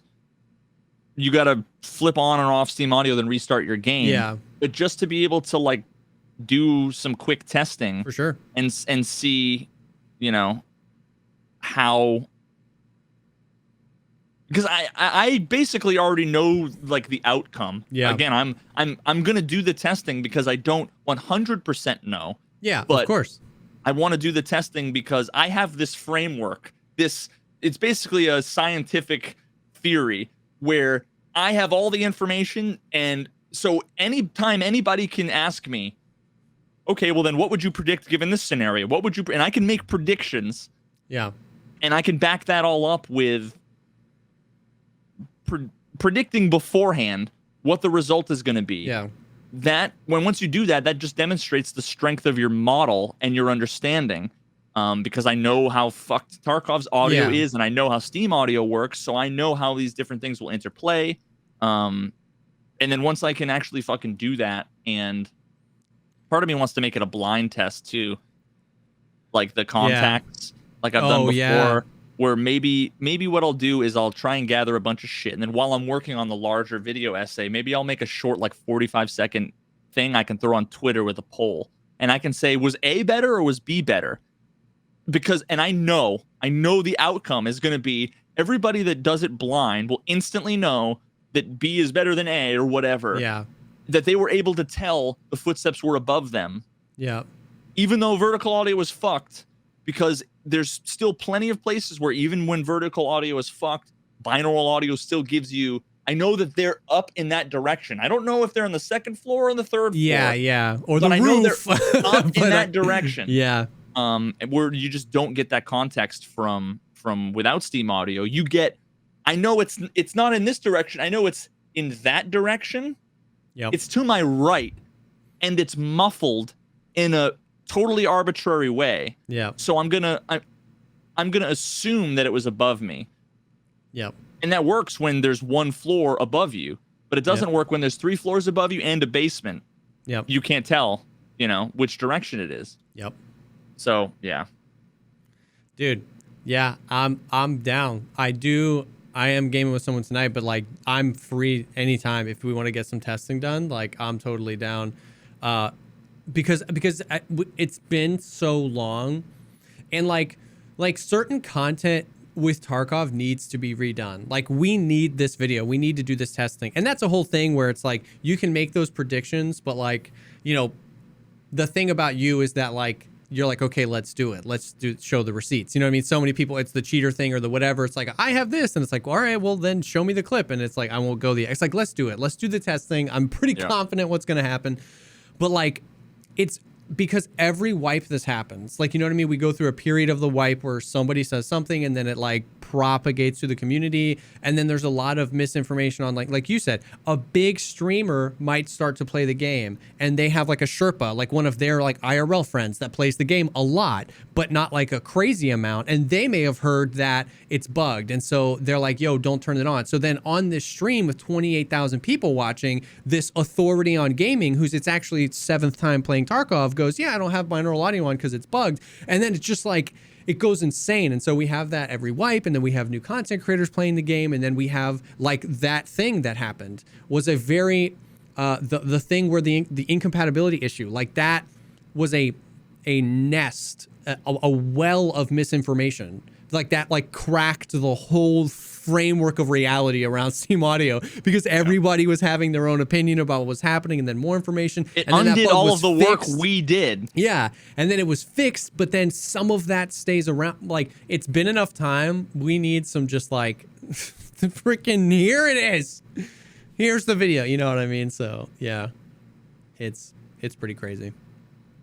Yeah, so I think I'm gonna And a lot of that has come up recently, or in the last.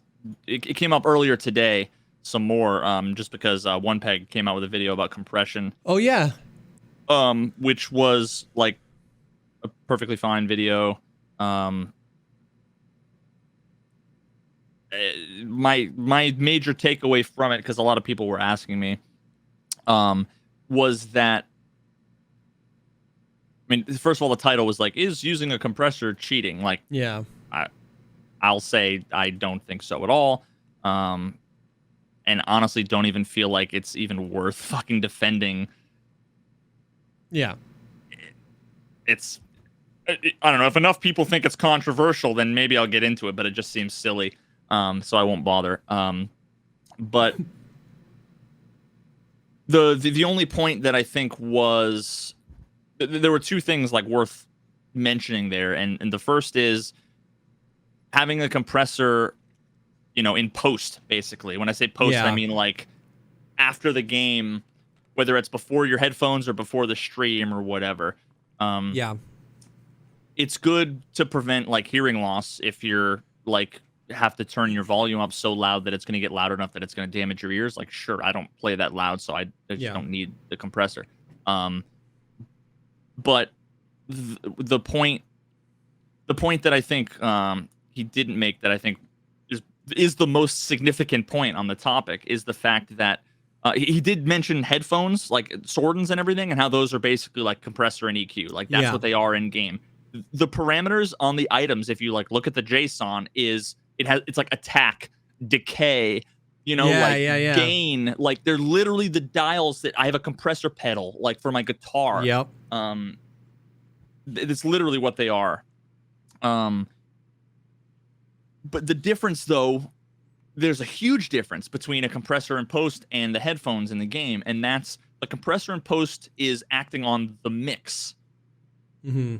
Whereas in game, it's actually applying two different things to different channels, so to speak. Yes. So, which is why if you have if you don't put headphones on in the game, and you have if you put a compressor on, what'll happen is all of the ambient, like wind and birds tweeting and all that, that's going to be much louder. Yep. But then again, so are the footsteps. So, in my opinion, it's not even easier to hear footsteps. It's actually harder to hear footsteps, because all of that fucking audio noise, ambient audio, yep, is gonna, potentially get in the way. Again, I think the significant part is on the top end, the gain reduction is good if you're afraid of hurting your ears. Like, fine, by all means. Yeah. But in Tarkov, it doesn't act on it in post. It basically treats like impulse noises and ambient noises as two separate audio tracks, so to speak. Yeah. And it processes them differently. So it actually makes the ambient sound quieter. Yep.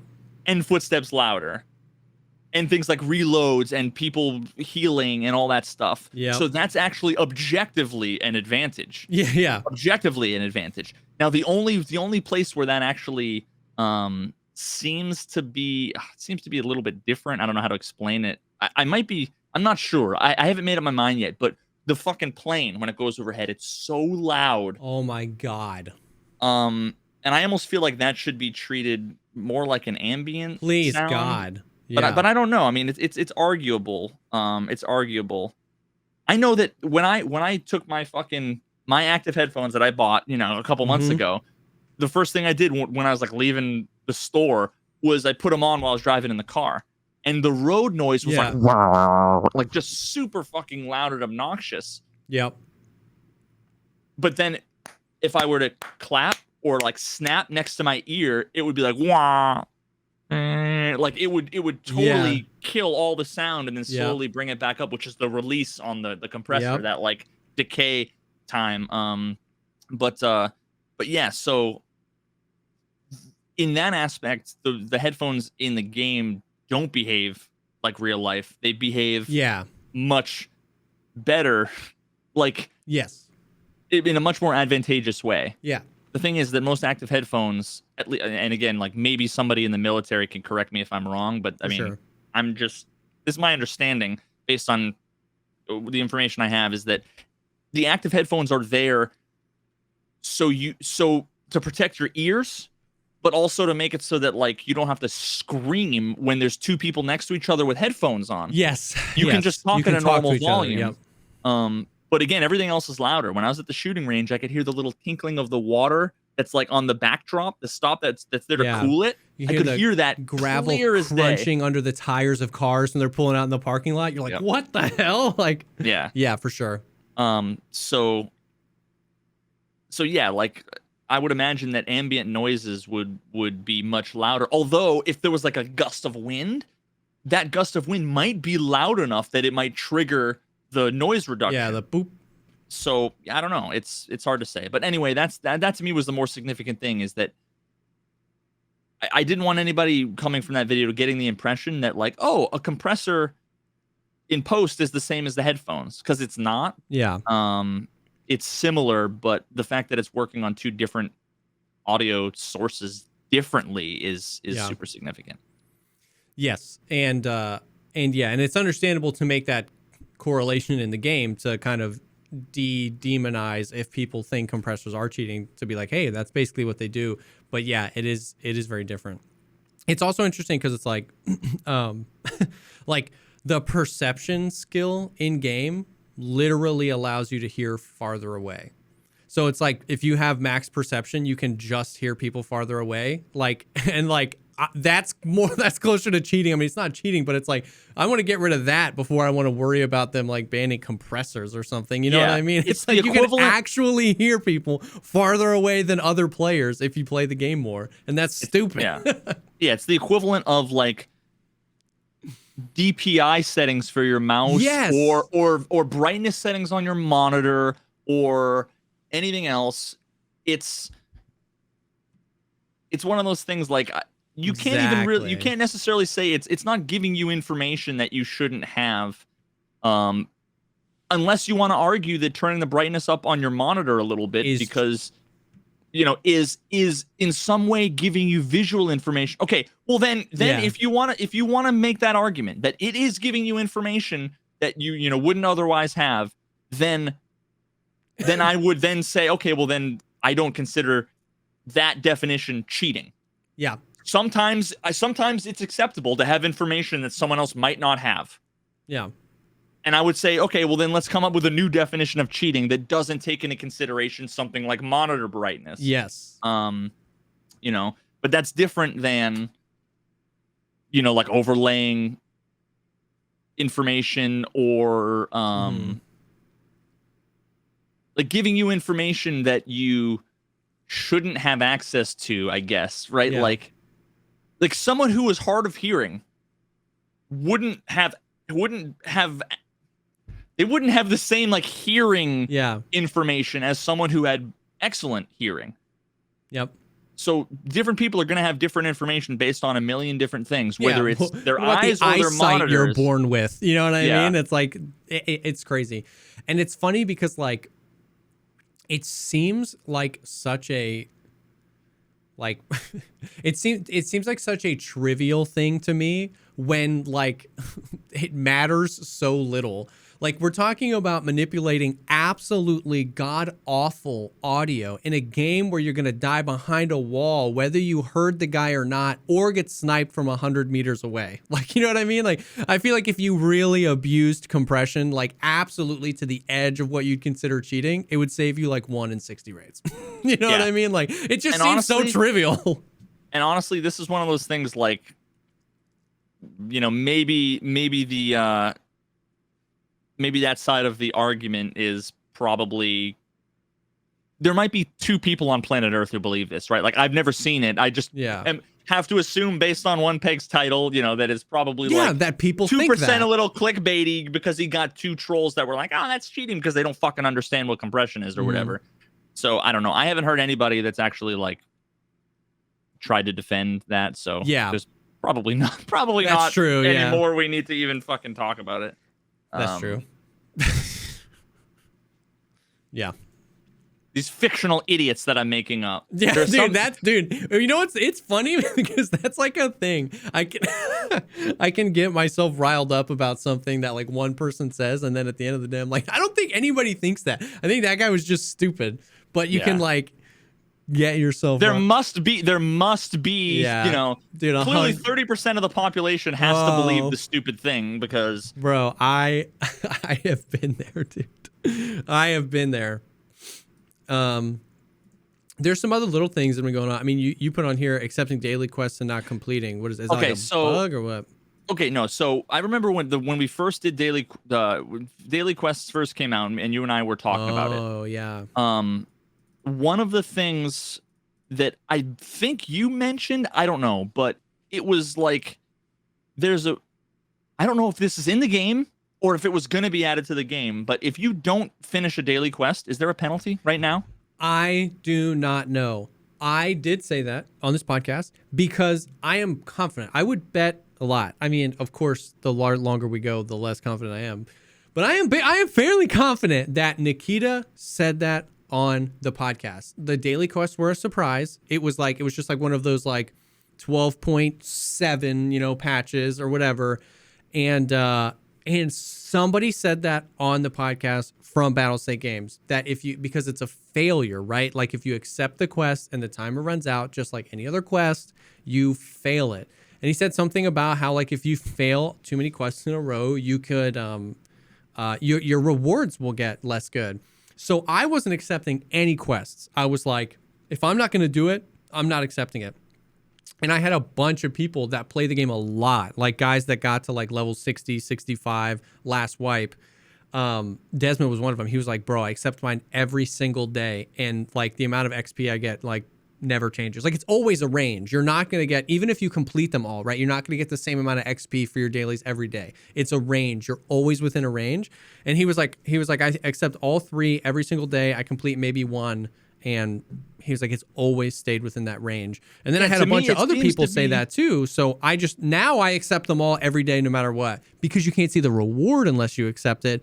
And I'm seeing people. Before you used to not be able to even see what they were. Yeah. Now I'm seeing people getting freaking green key cards and military corrugated hoses for their rewards. That greatly determines if I'm going to complete this quest or not, right? So like now I'm at this point where it's like, I don't think that there's negative effects and I want to know if I should do this quest or not. So I'm going to accept it so I can see the rewards. Yeah. So many people say very confidently that you complete them, you'll get better rewards or the inverse of that. Yeah. And again, I don't know how they could know that. Yeah. The only way that you could know that is if you like basically plotted, if you had 2 accounts, right? Yeah. And you could like plot the XP, like one was going up while you did all of them and one was going down. Again, I don't know. But all I can say is, which is why a lot of people think it.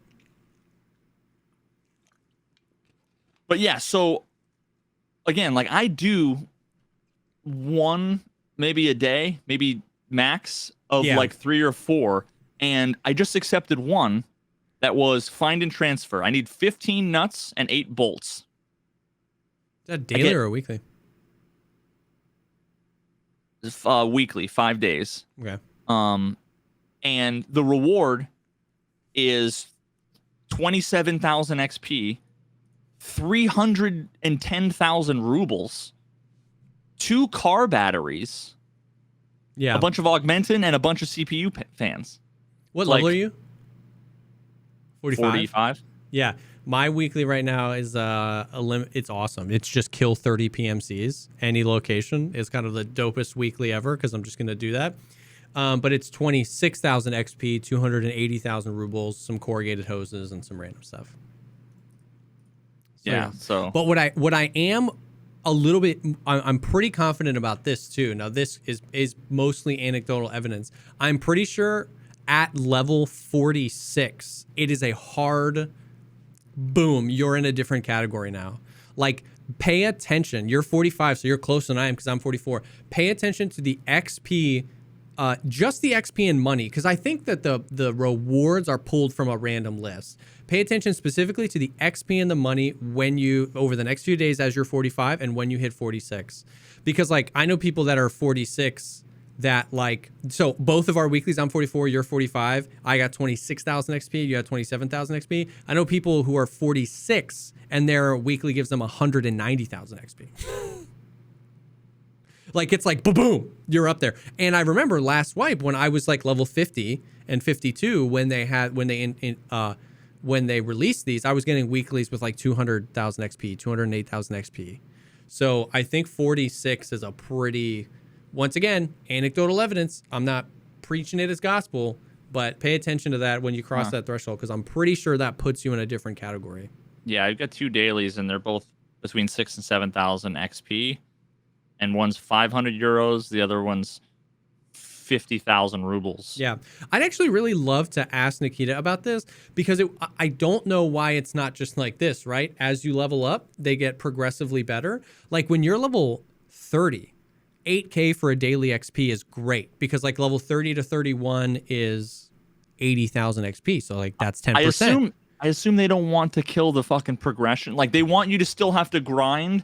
And then when you're level 46, they assume you've done everything and now you're on the Kappa grind. So now we need to fucking ramp it up to make that possible. That could be exactly the logic. But at level 30, I get 7K XP for my dailies and I want to do them. At level 44, I get 7K XP for my dailies and I don't really care. And then at level 46, I get 30,000 XP for my dailies. And I'm like, all right, you know what I mean? Like, I don't know. Yeah. It feels like that does make sense, but even more of like an exponential curve. I don't know. It's still a curve. It feels like a stair step. It just feels like you unlock the door and now you're in crazy XP land. And like I'm level 44 and I have like 2 quests left. Like I'm done. I was done at level 43 basically with the quests. Like no big deal. But my dailies are like 8K XP and it's like, I don't know. I mean, I'm not dogging the system. The system is great. I don't know if your rewards get better or worse if you complete more in a row. I don't think they do. And I'm pretty sure 46 is a whole new world, as they say. Yeah, right. I'll ask Nikita. I'm sure he'll just tell me if I ask him about like the XP and stuff, he probably won't give me a straight answer. But if I ask him, hey, are we currently penalized if we don't complete? Yeah. And he'll either be like, no, that's not in yet, or he'll say, yeah, that does affect it. But I don't know. I haven't really been doing many of them. Yeah. And they don't seem to be like getting worse. In many cases, no, that's they what seem I'm to saying, be getting yeah. better. So I'm not convinced that there's any real downside to accepting them, just to figure out if it's fucking worth it. Yeah. I am for the first time like super excited for like the high tier quests. Like at level 45, you have a quest now on interchange, I think, to kill 30 PMCs or something like that. That gives you a bunch of XP. Maybe it's locked behind another quest or whatever. I don't know. But it's eliminate PMCs inside Ultra Mall on interchange. I get the Arma Mod 2 plate carrier, Yes. 2 unknown rewards. It's 84,000 XP. Yeah, so like 80,000 XP, and you get the barter for that plate carrier, which was my favorite freaking barter. That's now locked behind that quest. At level 50, you get a quest to kill 30 PMCs on woods with no armor or helmet, and you get 107,000 XP, and you get an armband that you can only get from doing that quest. And I'm like, that's sick. So I'm excited for some of those quests. They give good XP. It gives me something to do that's going to take longer than a day to do. And like, I think the armbands, we haven't talked about this yet. I don't know if you care about the armbands. You probably don't. I think they hit that out of the park with the armbands this wipe because you cannot care or you can care. It's just like with the cosmetics, right? Like it's perfect because it only affects everybody, either none at all or in a positive way, right? Like you get an armband for getting Kappa. You get an armband for doing that 30 PMC quest. There's like There's Terror Group Labs armbands, there's USEC armbands, there's Bear armbands. Like, I think that was like such an easy, low-hanging fruit. The model's there, you know, you give it to the illustrator artist and they can bust out 50 and just put them behind crazy rare quests. And it's like, it gives nobody an advantage, but it gives people to do. I want the armband that you get for killing the 30 PMCs on Woods Without Armor so bad. I think it looks dope. What does it look like?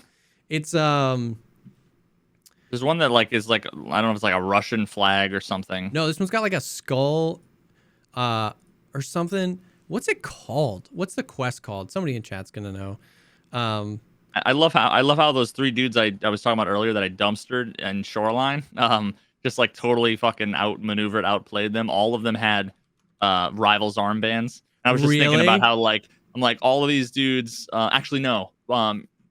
There was like 2 of the Rivals armbands and 1 had like the Evasion armband. And I was just thinking like these guys probably have like 100 million rubles, and they're using like jank ass VSSs, and they've got the rat rig. I'm like, so you know that they've just got a bajillion rubles, and it's all because there's 3 of them that, you know, on weekdays roll Shoreline as a fucking trio. Yeah. But they're like, you know, dog shit clearly because I just like trounced them. I just sent you the image of the armband. It's like weird because it was pulled from game, but it's called the Train Hard armband. I put it in our Discord.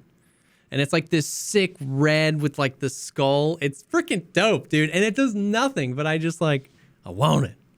I want to kill people and show them that I have the armband. Like, I've been seeing a bunch of people with that Alpha armband. Yeah, how did you not? Do you not have one? How do you not have one? It's just literally in the Alpha. Oh, okay. It's just literally, yeah, if your account is old, if your like account was purchased in before it went to beta, you get the Alpha armband. It's pretty cool. Oh. Yeah. Yeah, no, I mean, here's the thing. This just goes to show you how fucking how new so many people are. I came to Tarkov super late. I was like, people refer to me now as like an OG. Yeah. I was a newbie outsider when there was already dozens of OGs. Yeah. That none of those people have even fucking heard of before because they don't play the game anymore. Yeah. Or, like, for example, Cotton had been playing the game. You know, most people will know Cotton. He was playing the game for like 2 or 3 years before I even heard of it. Yeah. They forget that Tarkov's been in development for 7 or 8 years or whatever now. Yeah. So I came late. I started playing like 0.4 or 0.5. And again, there was like a long time where it was 0.1, 0.2, 0.3, 0.4. In the pre-alpha and then the alpha and then, all that shit. I mean, I talk about it in the history of Tarkov. And then all these kids that started, fucking 8 months ago, and they're like, "Wow, I remember before there were flea market restrictions." Like, fuck off! I remember when it was, the rag fair was a thing that Nikita talked about coming next year. You know what I mean? Yeah. Dude, I was playing Geeks earlier, and he was doing surgery, and I was like, remember when that meant your raid was just over? You spawn in, you turn to your left, you shoot a guy, he blacks your leg, and you're like, well, I'm on my way to extract. Like, you know what I mean? That wasn't so bad. It was your stomach. Yeah. It was your stomach. And that was the funny thing. If your stomach didn't get blacked out, your hydration and your energy would never go like below 90, 95. Like it was completely an irrelevant mechanic. Yep. Unless your stomach got black, then it's like you have exactly 4 minutes until you die. Yep. And there was no CMS kits. Yep. So yeah. So it was like literally you had to get out of the raid. Oh man. But I think stuff like that with the armbands, the end game quests, I think Kappa at 62 is in a really good spot. I just think, I'm excited to get to level like 46 and 50 and like do some of these high tier quests and stuff like that. I think it's... I wonder if I'm going to be able to get... I think I might... I don't know. I guess it depends on if I fucking lose my mind or not before then. But I think Kappa might be possible. Yeah, I'm going to go for it like 100%. Like once I get up to level 46, I'm going to do any of those crazier quests that I can realistically do. And I'm going to like focus on, because normally I just raid, right? I just spend the rest of the right. But you want to go customs? Yeah, you want to go shoreline? I'm going to like try and do dailies. You know, if the dailies are up at 26K, 30K XP per, I'm going to try and do like, I am going to try to get Kappa this way. I feel like the way to go might be, I don't know how much they've changed like labs and the raiders, and I haven't been labs in like a month. Yeah. But I don't know. I feel like the way to go might just be like factory. Desmond has been just grinding factory, pulling XP. Yeah, factory is a very viable option. Dude, in order to I never do the whole like reload Mosins to get up sniper skill. I am shooting people, and I have like a folder full of like 80 clips that are just like unreal iron sight Mosin, or just using like a DVL or an SVD, not an SVD, SV98 in factory, like 1v3ing juiced guys just flanking me, and I'm just like repositioning, moving, jumping, fucking headshot. Dude, it's, oh my god, it was so much fun for the few days that I was doing like sniper stuff on factory. I almost always died because I would kill all the PMCs and then, you know, get swamped by player scavs and stuff, and then, you know, get a little bit greedy, and I would go in with like no armor, you know. But yeah, it was super fucking fun, dude. So I have so many fucking no scopes. I have so many just sick like 180 no scope from like 25 meters with a iron sight Mose, dude. It's been satisfying as fuck. Bro, not me. I suck at that. But yeah, it's I think it's doable. Oh yeah, lighthouse would be, depending on your route, if you got good extracts, if you got good spawns, like I don't know what the XP per rogue is, but like raiders, you know what I mean? The way to farm XP was raiders, and if the XP is similar, you can get up there with a bolty, hit 11 of the rogues in a minute, and then just take the car out. You know what I mean? Like all the ones on the roof, you can't loot them anyway, but if you headshot them all, you're headshotting rogues and surviving. Like you could probably print some decent XP that way too. Yeah, more farming the fucking. Oh yeah, believe me, dude. I hate it. Yeah, but yeah, I don't know. It's pretty cool. I reinstalled the game for the first time ever today. I've been having this thing ever since 12.12 hit. The day 12.12 hit, okay? Like this has never happened to me before. 12.12 hit. Every time I launch my game, my first raid, I'm stuck on loading loot for 9 years. It's like loading loot 70%, 71%, 72%. And everybody else in the lobby is waiting on players. Like Seal's always like, what the hell are you doing? And I'm like, 82%. 83%. And sometimes it just deploys everybody else without me. And then the rest of the night, I'm stuck on loading loot, but not for quite as long. It's just long enough to be annoying to everybody else. Like everybody else in the lobby is waiting for players for 60 seconds before I finish loading. Every raid 10 out of 10 times. Every scav army I do, because they're not PMCs, they deploy all the other scavs. Like every single one of my scav armies I do, everyone gets deployed before I do. So I don't know. I'm checking the integrity of the game, verifying the files, clearing the cache. So I reinstalled the game. So I'm gonna try and see that. But I don't know. I don't know if other people have had that problem, but it's been annoying. Weird. Because then it's like the game will crash, and then I'll load. But then the next raid, because first, it's just annoying. Well, hopefully that fixes it for you. I hope so. Because I don't know. But yeah, I mean, other than that, that's just about everything. Did you have anything else?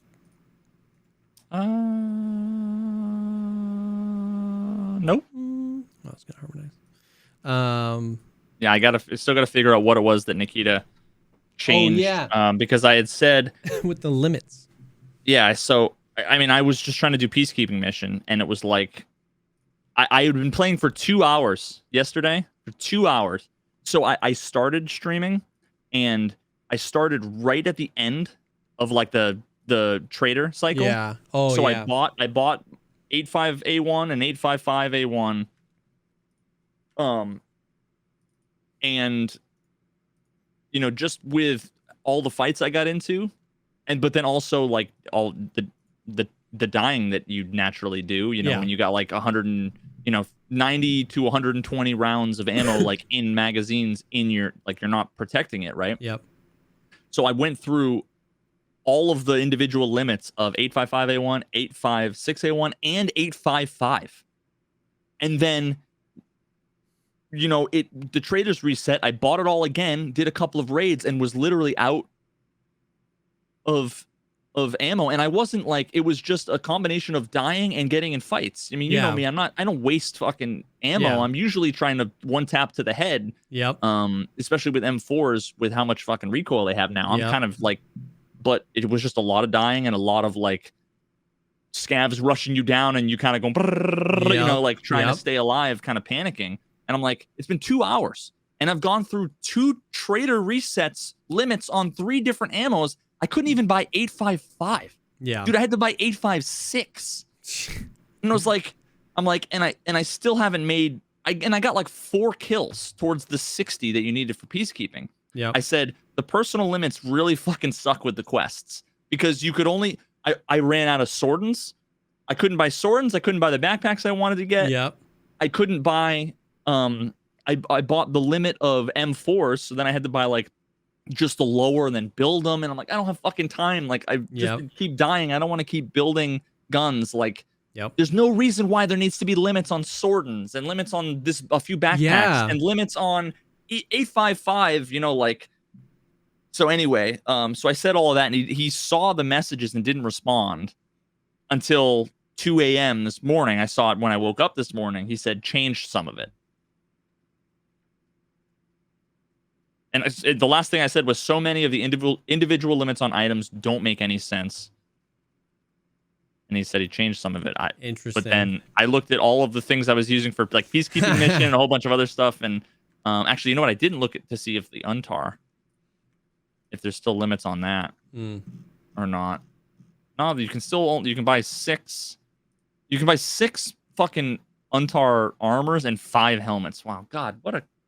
Because we're really, once again, we need the limits because what would the game be if we flooded the economy with UNTAR armors, right? We'd ruin the game.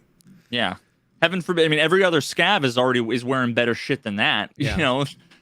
Fuck. Yep. Yeah. Scavs spawn with M61 and they're Repper hunters, but God forbid you buy a few extra rounds of 855. One of the things I want to talk about next week, I like noted it down in my head and then completely forgot about it until 2 hours later.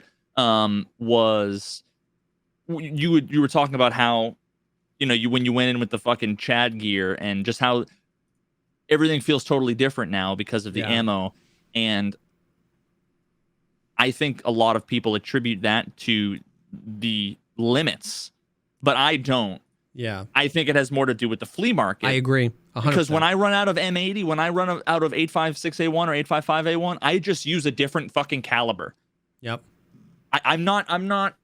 The only reason why I went to 855 was because I was so close to having the quest done, and I just didn't feel like waiting an hour and a half, and I was, streaming. Yeah. I really agree. That's a good point. Like, I really don't put that on the fact that we have limits. I think it's more...